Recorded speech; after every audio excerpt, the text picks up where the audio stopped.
Trump, Surviving at the Top. Chapter 9, Battling on the Boardwalk. Life in Atlantic City. Doing business in Atlantic City, I sometimes feel like a general, waging war on several fronts at once. Over here, I have the Wall Street people, understandably worried about the bonds that provide much of my backing for my 3 casino hotels. Over there, I have the Casino Control Commission, and though I agree with their goal of keeping out organized crime, dealing with the CCC is usually no simple task. And then, I must please the public. The nature of the casino business is such that there is always pressure on me to attract more and more people to my places and then keep them there by every means possible, from big-name entertainment to lavish decor to first-rate food. Running a successful operation in Atlantic City would be tough enough under general favorable circumstances, like those that prevailed for most of the 14 years or so since gaming arrived on the scene.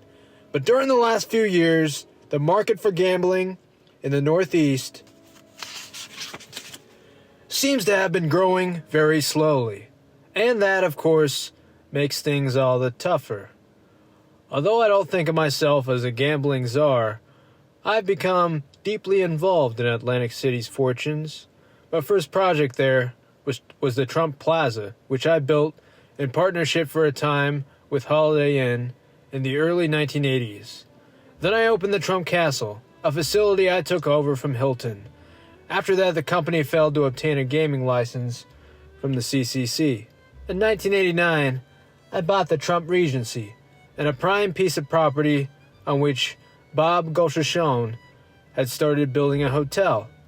Relatively low profile, but, I think, interesting details that I'll get into in the next chapter.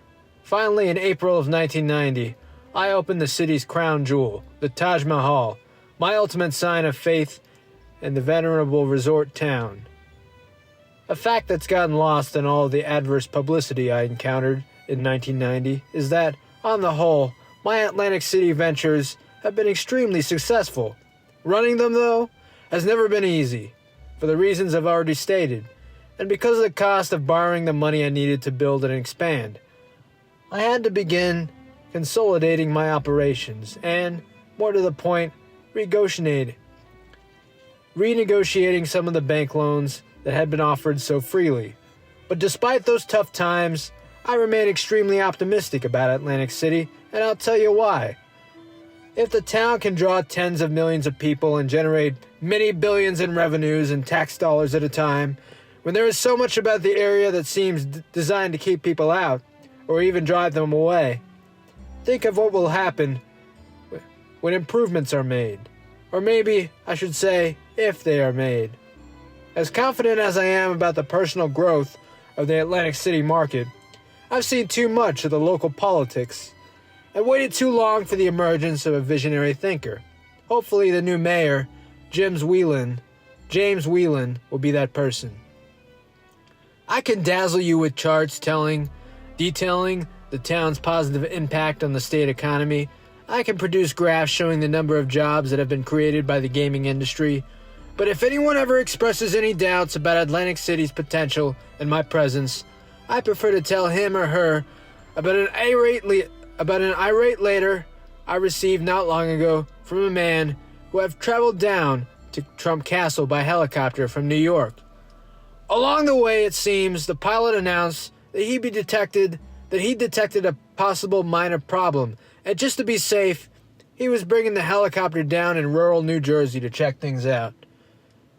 It must have been an unsettling experience for all concerned, even though, fortunately, everything turned out fine. But what this letter writer was absolutely livid about was not the unscheduled landing. No, he was furious because the delay had cost him several hours of precious casino time. That kind of enthusiasm for Atlantic City is far from rare. It's easy for people who've never been there to forget.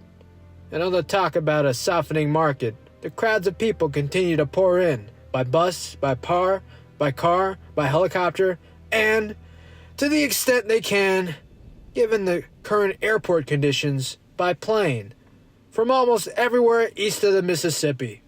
In terms of the tourist visits it generates, Atlantic City is the #1 travel destination in America, bigger than Las Vegas, Orlando, or believe it or not, New York City. No one who walks along the world-famous boardwalk on a Saturday night in the summer, or whenever a big fight is in town, can fail to be impressed by the scene, the flashing lights, the carnival noise, the huge crowds steaming in and out of the casino doors. During the height of the season, the energy level is incredible, and the town is booked solid. And of course, the money comes in steaming to corporate and state coffers. All of it from people who are having a fabulously good time and who are extremely likely, the research shows, to return. That's my definition of a healthy situation. The problem in Atlantic City has been that the off-season is too off. The area, if it's going to be truly successful, needs to generate customers on a year-round basis. But before we can get significant numbers of people to visit the town when weather conditions are less than ideal and the airlines are advertising bargain fares to Florida, radical changes are in order. A trip to Atlantic City needs to be made more attractive to gamblers and non-gamblers alike. That's a simple idea, and not a very controversial one. I don't think anyone has ever disagreed with me when I make a point that if there is something for the kids to do, the whole family will come and stay several nights in our hotels. Right now, most of the casino customers are day trippers who don't think of the town as a true vacation spot and, as a result, aren't contributing to the local economy as much as they might. You can bust down more senior citizens or put up more billboards till you drop, but making the area multifacted is the key to gaining a breakthrough to a new, more prosperous era. Yet turning Atlantic City into a real resort town is something no one casino operator, however successful or influential, can do. And finding an elected or appointed official who is both sharp enough and powerful enough to turn things around has so far proved impossible. I believe, however, that the newly elected governor of New Jersey, Jim Florio, with his great drive and imagination, will do great things for Atlantic City. But I have to say that the story of Atlantic City up to this point is a story of missed opportunities. The most basic opportunity that's been missed is a chance to rid the town of blight and urban decay. More than a decade after the passage of legalized gambling, casino gaming,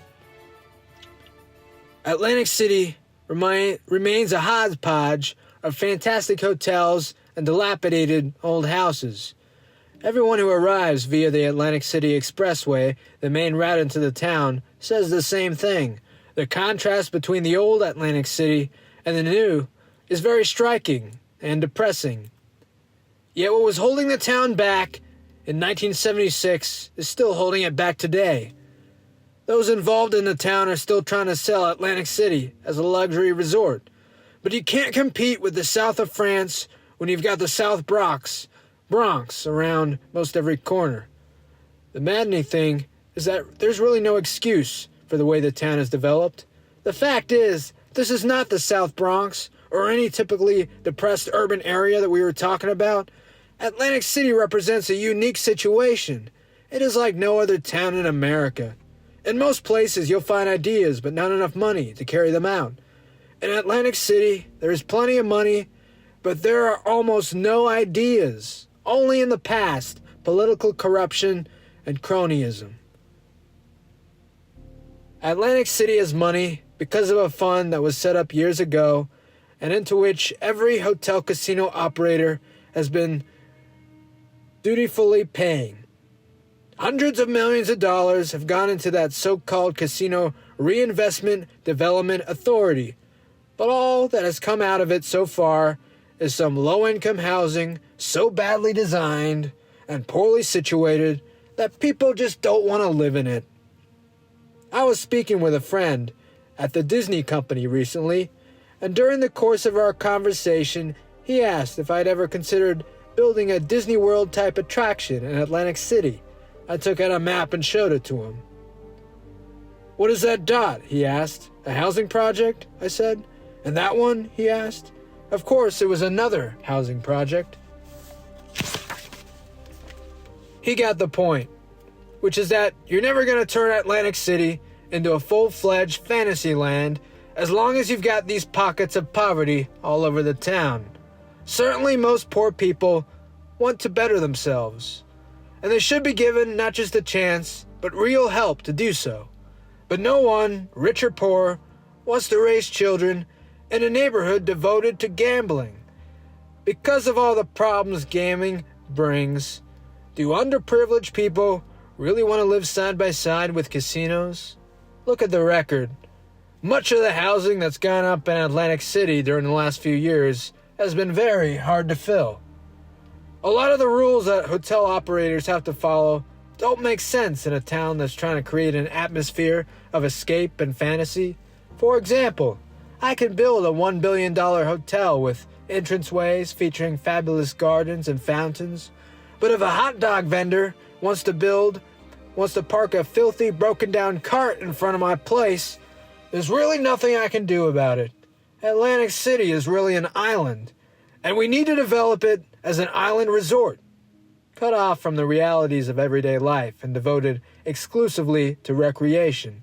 The huge amounts of money in the Casino Reinvestment Development Authority should be used to put in green areas, shopping districts, and attractions that will appeal to all sorts of vacationers from all age groups.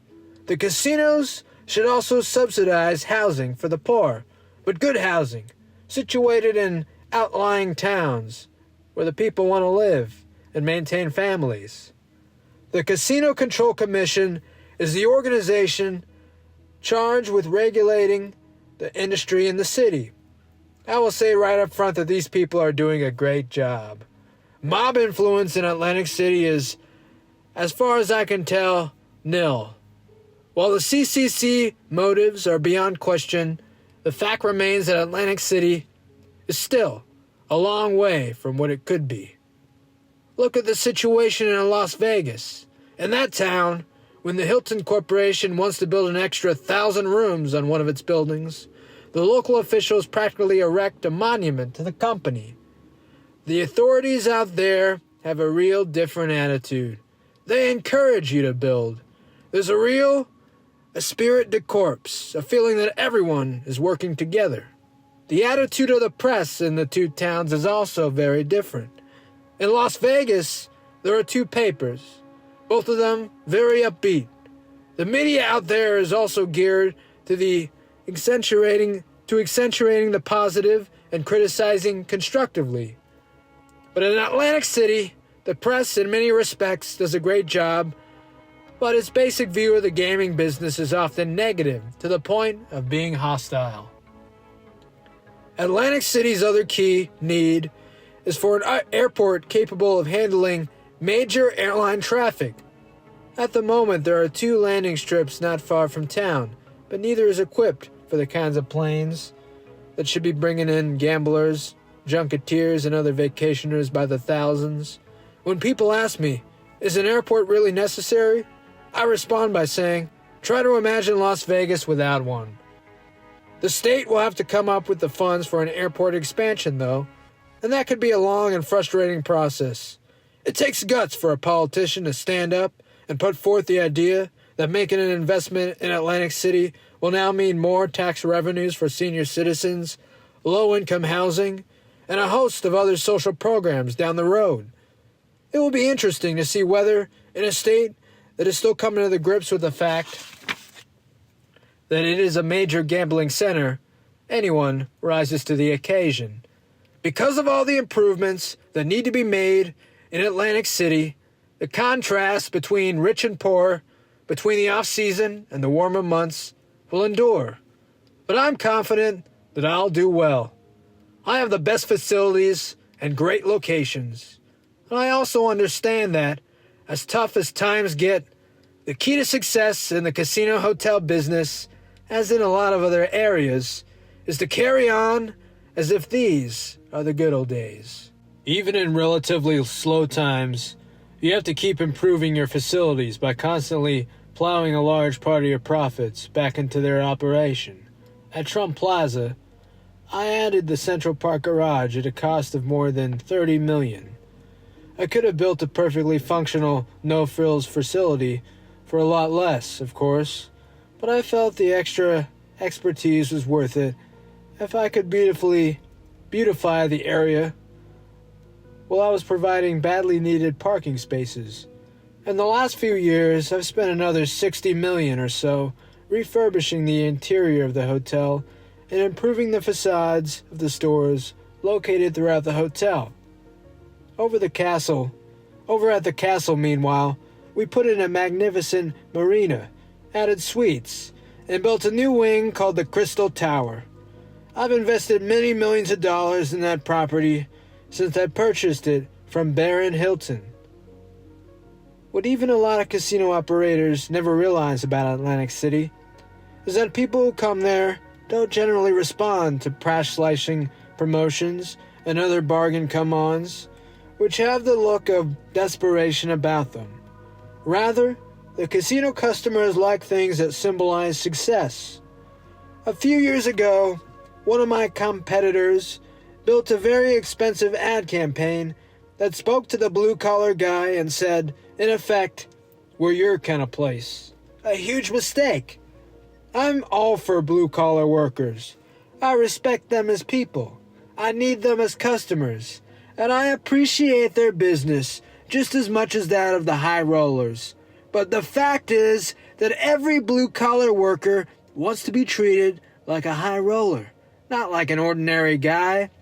These people gravitate towards the symbols of success. They want to touch success.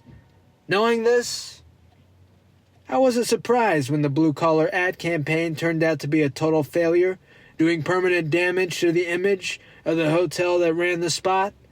I won't pretend to know exactly what's ultimately going to happen to Atlantic City, but it has the chance to be something terrific. Chapter 10. Playboy and Penthouse, a good pair.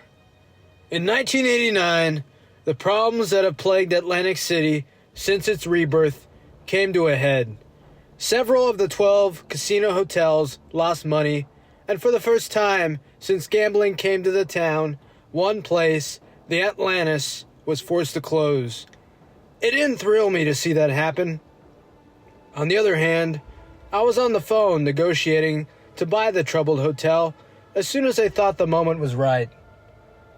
Why would I want to buy a place in Atlantic City at a time when the market was starting to go slack? For two reasons. The first was that the slump had yet to hit my properties. In fact, for all the bad publicity I'd received, it still hadn't affected me as much as it had most of the other casino operators. The Trump Plaza at that point had an occupancy rate of about 92%, which meant that the only times rooms were available was during the middle of the week in the off-season. During the peak periods, we were turning away at least 4 customers for every one we were able to handle, and the thought of that pained me greatly. The second reason is that when I see a potential bargain, I instinctively move in. I'd had my eye on the Atlantis practically since it first opened by Hugh Hefner as the Playboy Casino Hotel in 1981. The place had always struck me as a good-looking failure. Certainly for Hefner, it was a total disaster. He couldn't get a gaming license, in part because the Casino Control Commission uncovered allegations that the manager of his New York Playboy Club might have violated some rules of the state liquor authority 20 years before. He was forced to close. It was a huge blow to the whole Playboy empire, and one that could have been avoided, or at least softened, if he had gotten his approval in order before he started construction. In any case, Hefner eventually sold out his partner in the project, the Elsinore Corporation of Chicago, and the hotel was reopened as the Atlantis. The hotel's first big problem was its name. As I've said before, giving yourself the right image is extremely important in the casino business, and the name sets the tone for your place. There are no rules about picking a name. Some work, and some just don't. Trump, fortunately, has sent the right message. Atlantis, on the other hand, just didn't say excitement, stability, or success. Another problem that Elsnor faced was at the 3-level casino that Hefner had designed into his facility. The original idea was to suggest a private English club by having gaming tables on several floors. In a way, Playboy should be commended for trying to do something different in an industry which is regulated to the point of studifying sameness. But in practice, people just don't like waiting for an elevator to go from, say, the slot machines to the 21 tables. And it didn't make them feel any better to know that this is what the in crowd does in London. To make matters even worse, Elsnor did a poor job of marketing its place. The high rollers never went near the Atlantis, and neither did a lot of the $500 to $1,000 players, who can be a casino's bread and butter. By the end of their tenure as owners, the Elsnor people were so desperate to attract customers that they were offering bus riders more in meal coupons and other bonuses than those people could possibly generate. The casino was actually losing more money on everyone who took advantage of its overly generous promotions. It wasn't any secret that the Atlantis was floundering. I have a habit of asking people, limo drivers, corporate executives, Atlantic City insiders, what they think of an idea I'm considering at any given time. Usually I get a lot of different opinions, but whenever I bounce the idea of buying the Atlantis off, their response was always the same. They'd tell me it was a sure winner, for the right price. The Atlantis happened to be a beautiful 22-story, 500-room hotel located on the other side of the convention center from the Trump Plaza. If it could be operated as a non-casino hotel under a different name, it was almost certain, I felt, to be a success. That's why I listened closely when, on several occasions, representatives of Elsnor called to see if I might be interested in buying the property. In the end, though, for all their eagerness to sell, the price they put on the property was always unrealistically high. Elsnor didn't know how to run the place, or how to get rid of it either. And so the status quo remained, and the losses mounted. At one point several years ago, the Atlantis actually went bankrupt, only to emerge from the process and immediately resume its losing ways. By April 1989, the Casino Control Commissioners had apparently seen enough to convince them that the hotel was on extremely shaky financial ground. Since it was a matter of public record that the Atlantis had lost more than $65 million the previous year, the announcement of its probable demise came as no great surprise. Still, this would be the first time an Atlantic City casino was forced to close, and the news had a sobering effect, not just within the town, but in other communities that perhaps had seen the passage of gambling legislation as the instant answer to all their financial worries. The fact is, gambling is not a panacea. It creates many problems for a community as it solves. For example, with the closing of the Atlantis, more than 2,000 employees were in danger of losing their jobs. What's more, if a buyer did not come along quickly, a town that desperately needed rooms would find itself losing 500 of them and gaining a boarded-up, forlorn-looking monument to failure. Even by the projections of its own vice president for finance, the Atlantis would, if all went well, have only $2,000 more than the legal minimum required to keep its doors open. If things went slightly worse than expected and somebody won big, the casino might not have enough money to pay off that customer. An independent analyst that the CCC brought in took one look at the situation and told the commissioners that the Atlantis was running on water. It was only a matter of time. I knew before I'd get a phone call from an Elsnor representative offering me a deal on the Atlantis. In one sense, I wasn't their best prospect, because with the purchase of the Taj still unfinished at the time, I had already reached the limit of 3 casino licenses allowed to any one individual or company under state law. If I bought the Atlantis, it would be for the rooms and the convention space only, and thus its value would be less to me than to someone who would run it as a casino hotel. On the other hand, I was virtually the only investor then in the market for important properties in Atlantic City. If they sold to me, then he'd get something in exchange for their hotel. If they waited until a conservator took control, they might never see a dime of the sales price. Rather than do that, it would probably close down, a move that would put a lot of Atlantis people out of work and otherwise damage the local economy.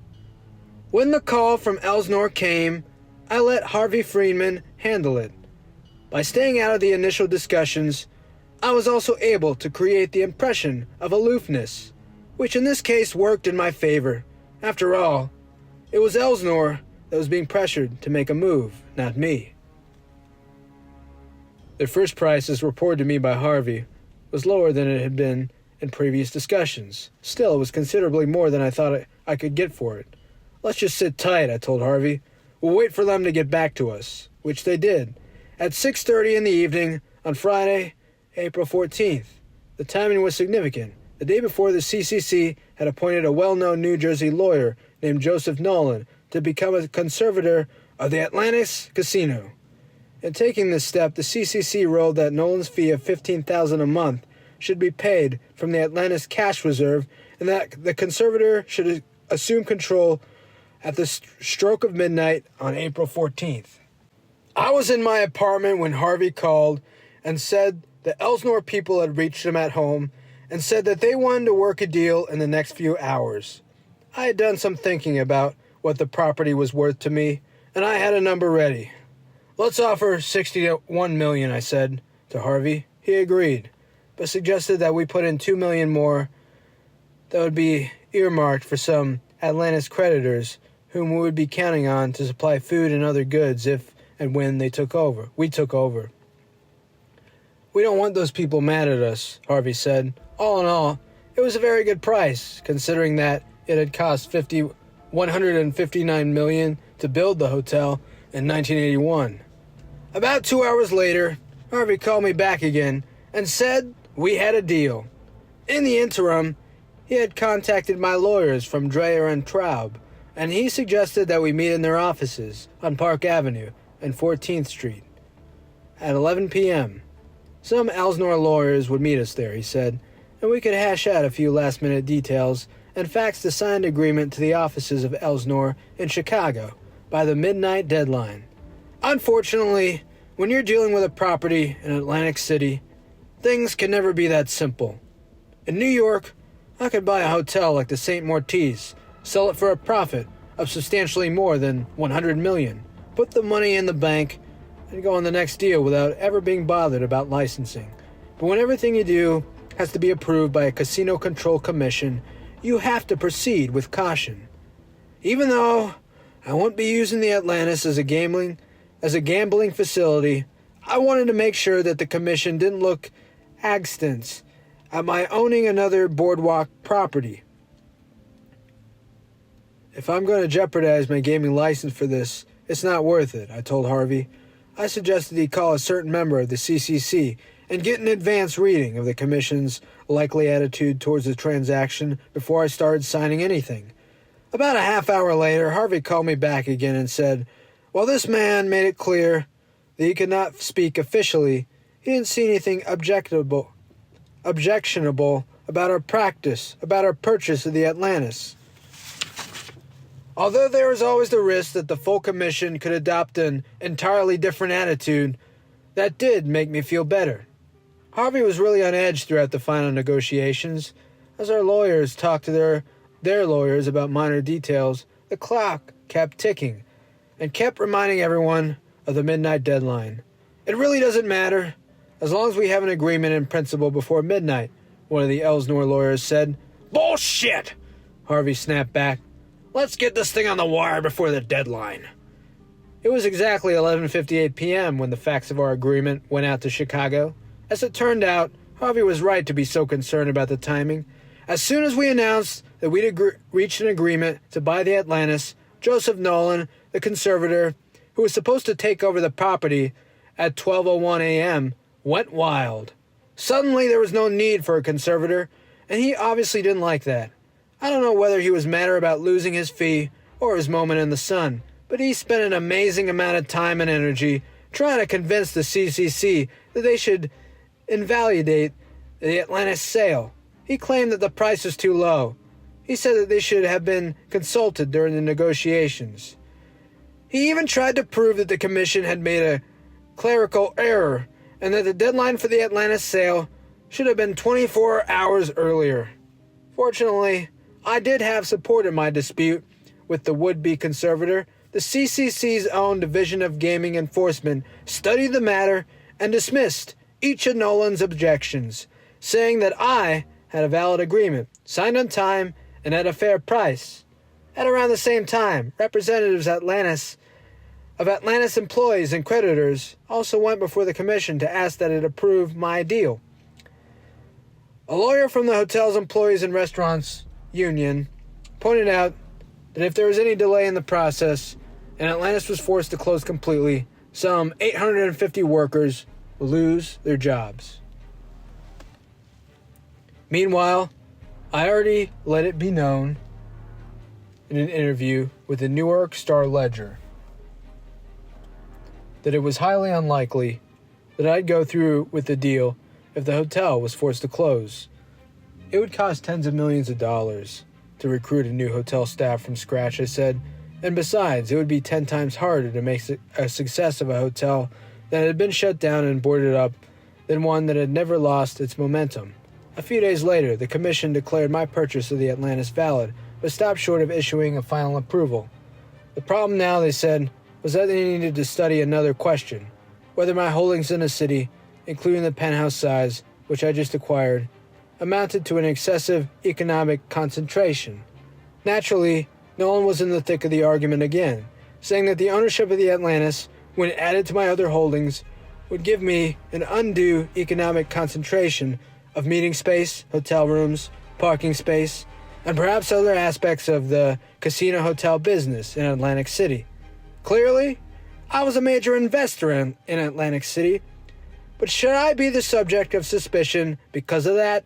Again, here I was trying to keep a major hotel from closing, to invest $20 million in its renovation, and to preserve hundreds of jobs, and all I get in return was a hard fucking time. When the CCC finally gave its ununanimous approval to the Atlantis deal on June 16, 1989, I considered it a great victory, particularly because the CCC had concluded that my Atlantis and penthouse acquisitions would have a positive effect on the economic developments in Atlantic City. And a few days before, an independent economic analyst hired by the Division of Gaming Enforcement, Professor Carl Shapiro of the Woodrow Wilson School of Public and International Affairs at Princeton University, had supported my position, saying that the purchase of the hotel in no way violated any antitrust considerations and was in fact vastly preferable to having the town lose 500 hotel rooms. The CCC, in issuing its approval, did impose 3 restrictions on me. The commission said I must seek prior permission before building any more hotel rooms, buying any more casino zone land, or acquiring any interest in a company with a casino license. But I could handle those restrictions. Besides, a commissioner, Kenneth Burge, noted, "If the time comes that Mr. Trump needs additional property to expand any of his casinos, due to the competitive nature of his business, he should be able to do so." That wasn't the end of this particular war, though. The sale of the Atlantis was still before a federal bankruptcy judge named Rosemary Gambardella in Camden, New Jersey. And whatever happened in that court was crucial. My friend, Joseph Nolan, was battling in there too, acting perhaps out of a desire to save his conservator job. He had come up with about 9 other parties, who he said were interested in making bids for the Atlantis. One offer that he said exceeded mine came from the Naskash brothers, who made a lot of money selling Jordan-ish jeans.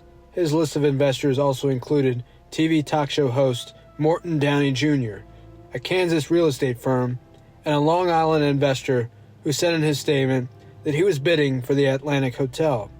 It was in the interest of the Atlantis creditors.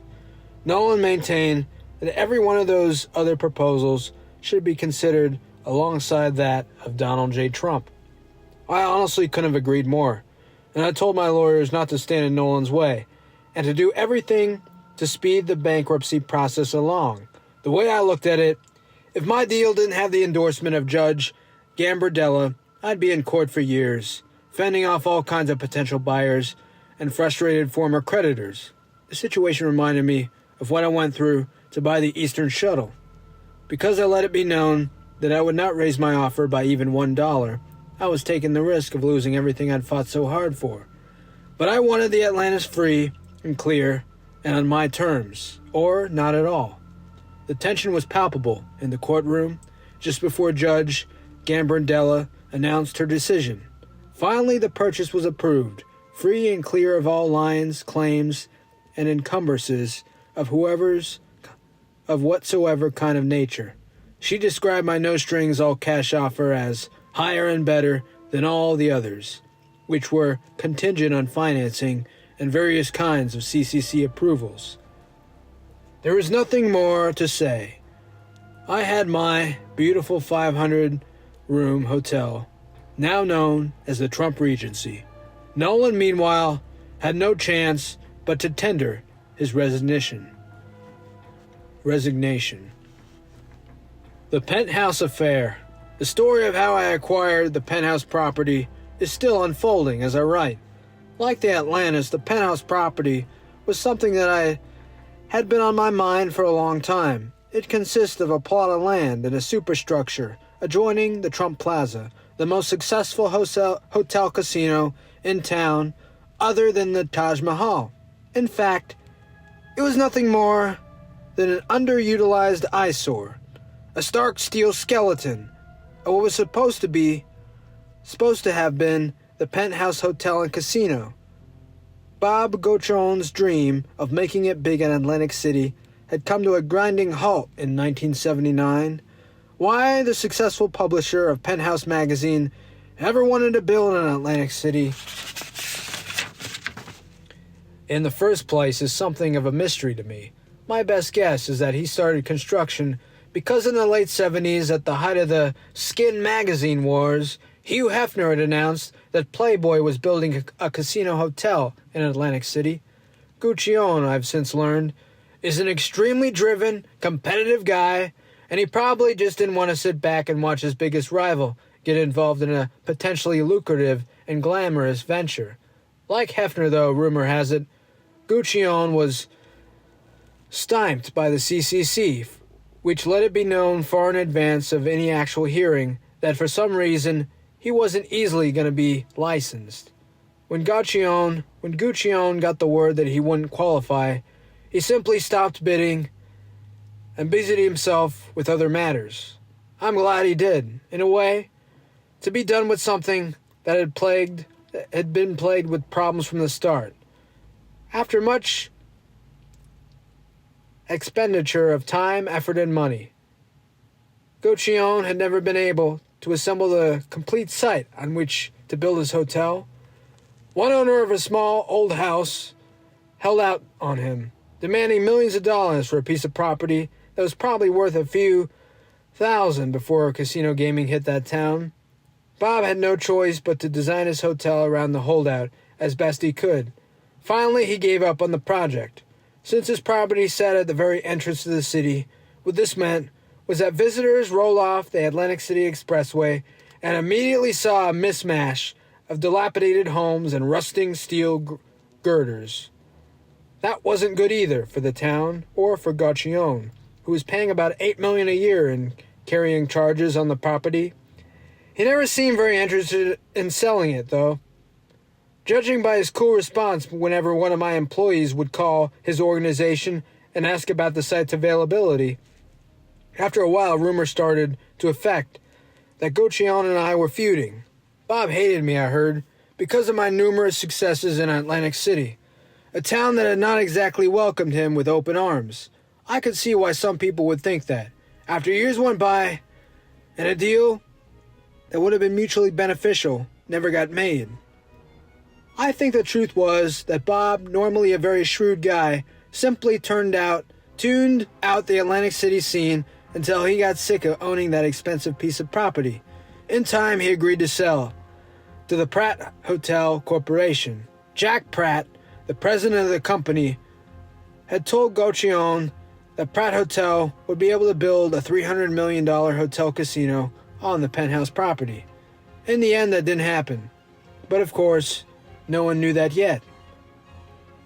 When I first heard that Pratt was planning, I was more than a little concerned because he had absolutely no provision for on-site parking in a city that was already suffering from a severe shortage of parking spaces and had traffic congestion approaching that of Midtown Manhattan. This seemed foolish beyond belief. There was no way I was going to let Pratt get his zoning and CCC approvals for a project that was going to cause major traffic problems for Trump Plaza in Atlantic City. I wasted no time in informing the proper authorities that Pratt's plan was a disaster waiting to happen. Caesars Hotel joined me in objecting to Pratt's plan and in urging the zoning board to withhold approval for the project. However, Pratt managed to get the approval from the zoning board. I appealed that decision, but in the end it didn't matter because Pratt didn't close the deal. Pratt originally had until December 15, 1988 to come up with the purchase price. According to their agreement, which included a time of the essence clause, what that meant was that there could be no valid reason for going beyond the designated date. As it turned out, however, Penthouse did grant a 45-day extension, which moved the deadline to February 1st. Pratt did not meet that deadline either. My negotiations for the penthouse property were concluded in mid-March. Each of us was getting what we wanted. And so we settled on a price of $35 million, and Penthouse and the Trump Organization announced the agreement. Because the deal would bring major improvements to a key area of Atlantic City, everyone in town was happy, except the Pratt Hotel Corporation. It immediately issued a statement saying that it would vigorously pursue legal remedies against the Trump Organization and Penthouse International. This despite the fact that they never had the money to build the proposed hotel and repeatedly failed or were unable to purchase the site regardless of the two deadlines. As things worked out, however, Penthouse sued first, seeking to compel Pratt to comply with various contractual obligations. Pratt threatened that he would sue Trump like he's never been sued before, and he was right. On April 3rd, 1989, he sued me and Bob Gauchon, as well as the other companies we had, for everything from conspiracy to fraud to racketeering. Since the case is still pending as I write this, my lawyers have told me not to comment on it any further. To do so would be in bad taste and unethical. The unfortunate thing is that because of this suit, I am unable to clean up the main entryway to Atlantic City, creating not only hotel rooms, but beautiful parks, vistas, and open spaces. Instead, gutting, blighted buildings now stand as sad reminders of Atlantic City's problems. This is where Leona Helmsley enters the story. As luck would have it, one of the parcels of land that composed the penthouse site was owned by Leona Helmsley and her wonderful husband Harry, the legendary New York real estate man. As part of our deal, I'd acquired a long-term lease on the parcel with an option to purchase, but I needed to obtain the landlord's formal consent before I could exercise the option. In 99 out of 100 cases, this is a mere formality, and in fact, Leona was contractually bound to give her consent unless there was an important reason for her to withhold it. She, however, chose not to cooperate, and because of her, my whole deal was being delayed and possibly jeopardized for no good reason. When Leona pulled this stunt, I was mad as hell, but not in the least surprised. This is a woman who in a few years has virtually destroyed the reputation that Harry, over the course of a lifetime, built up. My relationship with Leona dates back many years, to a time when I was just a young guy starting out in real estate. For some reason, though, I was not tremendously successful at that time, and Leona always liked having me around. Whenever she gave me one of her "I'm just wild about Harry" parties for her husband, I was always asked to be there and was always given a great seat, usually right next to her. It was a strange situation to be in. I could see hostility in her eyes, but for a long time none of it was directed towards me. In fact, she went around telling everybody that this young man would be the next Harry Helmsley, that I was the smartest of the smart, and there was nobody to compete with me. I was very flattered. At the same time, I knew that Liana had a hair-trigger temper and was ready to explode at any time. One night about 15 years ago, when I was still a bachelor, I attended one of her parties with a young and very attractive fashion model as my date. As soon as Liana saw who was with me, she became incensed. "How dare you bring that tramp to one of my fucking parties?" she screamed, looking at the girl directly in her eyes. At first I was shocked, but then all the things people had been telling me about Liana and her Jekyll and Hyde personality started coming back to me. The rest of the evening, Liana was all smiles and small talk, as if nothing had happened. The next day, when I was in my office, she called and said, "You fucking son of a bitch! I watched you politicking all over the room and all my guests in order to get your convention center passed. Don't do that on my time, and don't bring pretty girls to my parties anymore, especially girls that make the other women in the room look like shit." Then she screamed over the phone, "Fuck you, Donald!" and hung up. Welcome to the world of Liana Helmsley. As the years went by, Liana became obsessed with me. The situation became so bad that once, at a small dinner party, she stood up, apropos of nothing, and explained to everyone what a bad guy Donald Trump was. My friends at the party couldn't believe the spectacle that they were hearing and seeing. Because of the business Liana and I were in, our paths would often cross, and each time she would stare at me angrily. I was never sure why. On 2 occasions, she actually gave me the finger across a crowded New York ballroom. Once, at some social function, someone made the mistake of asking her if she knew me, and she flung into a rage that the poor guy had to gather up his wife and go home. Of course, I had my ways of getting even with her. During the period when she was hardly speaking to me, I was instrumental in breaking up the so-called Tudor City land swap, which would have allowed Liana to build a luxury apartment house or a hotel on what is now a park across from the United Nations. It was a moment of sweet revenge. Our period of estrangement went on for 5 or 6 years. Whenever I'd see Harry, he'd be unbelievably nice to me, but if Liana was around, he'd pretend I didn't exist. Harry was truly intimidated in his later years by her crazed personality. It wasn't always that way. One evening, years ago, Harry and Liana were having dinner with me, and Liana was in a particularly obnoxious mood, screaming at the waiters to the point of being out of control. Towards the middle of the evening, Harry got up, slammed the table, and shouted, "Liana, that's enough! You're out of order! You will be quiet for the rest of the evening." She was like a lamb from then on. Unfortunately, though, as time went by, Harry's strength and will began to disappear, and Liana started getting away with things that a younger Harry would have never allowed. She was like no one I'd ever met. I'll never forget a conversation I had with her when her only son, Jay Perringer, died of a heart attack. I read that Harvey was creating a foundation in memory of Jay, and I decided to send a check in honor of Harry. A couple of days later, I got a phone call from Liana. "You fucking son of a bitch," she started, as usual. "This is the nicest thing that I could ever imagine you doing." Then she began to cry. I didn't know what to say. Then, towards the end of the conversation, the tears totally disappeared, and she screamed at me, "But it proves one thing. You're not as smart as I thought." I didn't know what she was talking about until she went on. "If you'd sent it through a corporation instead of sending it personally, you would have gotten a tax deduction on the money." I told Liana that the check was not sent for that purpose, and the phone call ended nicely.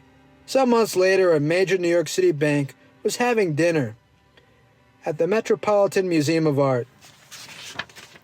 I found myself sitting at a table with the Helmsleys. Because of our last telephone call, things were extremely cordial between us, but Liana soon was out of control. The banker who was assigned to our table took tremendous abuse from Liana, who shouted at him that if he didn't behave, she would make Harry take all of his money out of this man's bank and we'll leave your bank in a shamble." Liana then looked at Ivana, who had said earlier that she was getting ready to take the kids on a vacation without me because I was too busy to go. "You're a fool to leave your husband alone in New York," she shouted at Ivana. "I haven't left Harry for one night during our entire marriage, and I never will." After that, I have to admit, Liana may have been right. But no one is capable of getting along with Liana for an extended period of time, especially no one who is successful. She is a jealous, unhappy woman who will not allow herself the luxury of having friends. Even when our relationship was relatively civil, I remember thinking, I just hope I never need anything from her.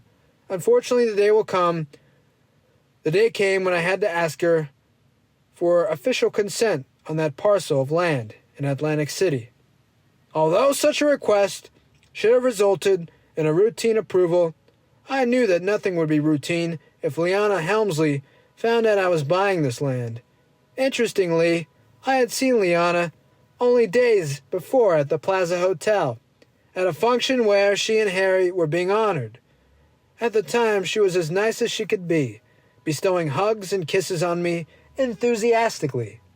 Nevertheless, we should have seen. What should have been an easy okay turned out to be a major event. One night during the time that Liana was digging in her heels, I attended a birthday party for one of New York's truly wonderful people, developer Lou Rudden. At the party was a man named Irving Schneider, who worked with Harry Helmsley. I didn't know him, but his reputation was that of a hard, mean-spirited man who, like Leona, seemed to enjoy inflicting pain. When I saw Irving, he began to tell me what a wonderful job I was doing. I thanked him, and then I asked, "Where is my approval on the land in Atlantic City?" He said, "The lawyers will be in touch with you," which meant I was not going to get the approval and that it would have to be worked out in court. I looked at him and said, "You tell that woman you work for that I'll look forward to suing her ass off, and that by the time I finish with her, lots of people in this city will be very happy." I thought he'd be happy to get this message because I'd heard that Liana abused Irving Schneider the way she abused Harry. Instead, he went wild. "Who the hell do you fucking think you are?" he asked. And for the first time since high school, I found myself challenged to a fight. "I ought to take you outside and show you who's the fucking boss," he said. "Well, that would be all right with me, I guess." With a shrug. "If that's what you'd like to do." He then started screaming that if I had challenged him to a fight, and then I threatened him. I'll never forget watching this man at the bar, unable to lift a drink to his mouth after having made a complete fool of himself. The funny thing is that despite his constantly kissing Liana's ass, she treated him like dirt. The next day I wrote a stinging letter to Liana Helmsley and sent a copy to every newspaper in the New York area. That letter became a huge story in the next day's papers. New York Post, in fact, put it on the front page, largely as a result of that publicity. Liana totally backed down, and I received the consent, which goes to show that the best way to deal with a bully is head on. The next chapter is Chapter 11, Iron Mike Tyson and Me.